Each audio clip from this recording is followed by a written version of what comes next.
welcome back to the Fermented World channel. Today we are checking in on the orange mead. It has cleared out nicely, so we're going to be bottling this. It's already had stoppers in.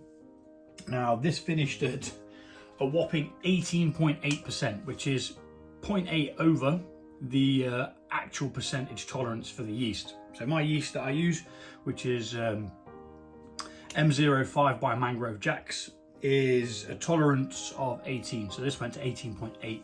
Yeast doesn't know what the rules are. It doesn't play by our rules. It just goes with the flow until it's unhappy, and then it's like, not doing any more. You can sod off. I was going to say something else, but I try and keep this user friendly. Some people don't appreciate swear words. I bloody love them, but I do try and keep them out of my videos. So yeah, let's just take a hydrometer reading just for the grid. Again, like in the last video, I don't actually have my other books. I don't know where they've gone. I really don't know where they've gone. So I'm just writing down in a new book, start a new one, and I can just liaise with the other book if I do ever find out where it is. I'll be pretty miffed if I don't know where it is, because there's lots of recipes in there that I've made myself, which turned out really good, and I'd love to be able to repeat them. Right, so for starters, hydrometer test.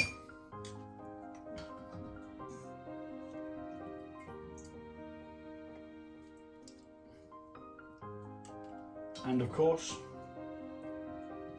the mandatory taste.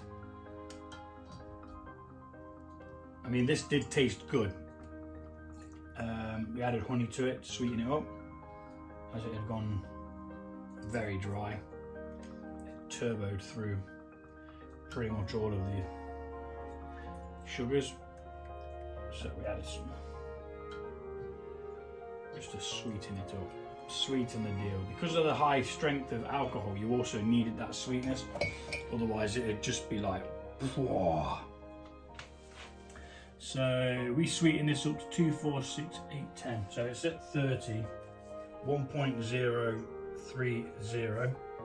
And it says this was stopped at 18.8%. I know that for a fact, because when I was drinking it, I had a little bit left in the glass, and actually on camera when we put the stoppers in, I glugged it to get it out of the way. It was a very big mistake, excuse me. It was a very big mistake. Because it gives you that alcohol like that, so it's getting close to like a spirit at that percentage, and it flipping felt like it as well. So we've done that. So a quick swizzle. Now it doesn't smell all that orangey, but it definitely does have the taste. Super sweet, super juicy, tangy, citrusy, strong as. Right, so let's get this bottled. I've got all my stuff sterilised. I've got some bottles washed and sterilised. That can go back in there. That's going to go up there. And we'll commence the racking.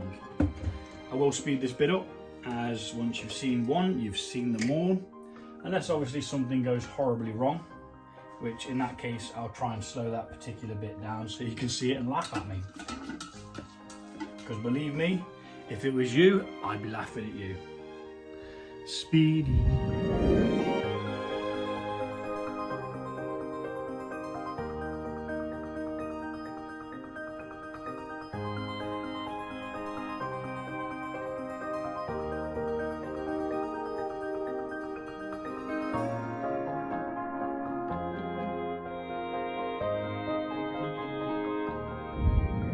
So we've got 4 litres of, well, nearly 4 litres. This one's just a little bit shy. It's got quite a bit of headroom there, but I am not worried about that one bit. At 18.8%, there is not a lot that's going to harm this.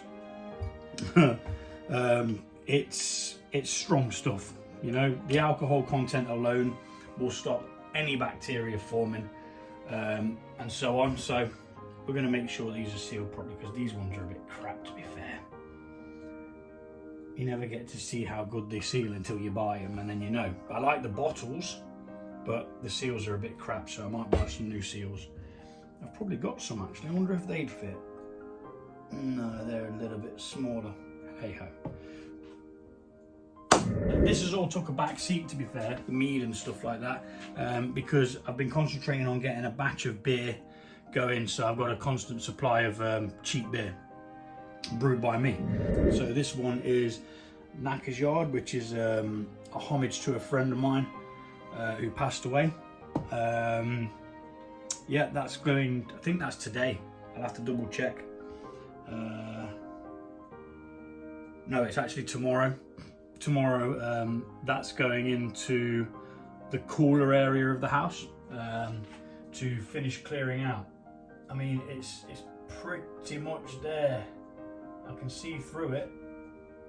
Yeah, so it shouldn't be all that longer, but it needs a couple of weeks to mature as well. So 3 weeks in the bottle is standard for me. These will go in for a month. They'll sit somewhere nice and cool for a month. And I say nice and cool, it's not much cooler out there than it is in here these days because of the heat, and the sun comes on the front of the house. So 18.8%, and you know it. I tell you, one sip of this and it's like but it's also sweet, it's juicy, it's so flipping nice. You won't need much of this. This is more of a sharing kind of thing. I should have probably put it into smaller bottles instead of litre bottles, but you know, that's life.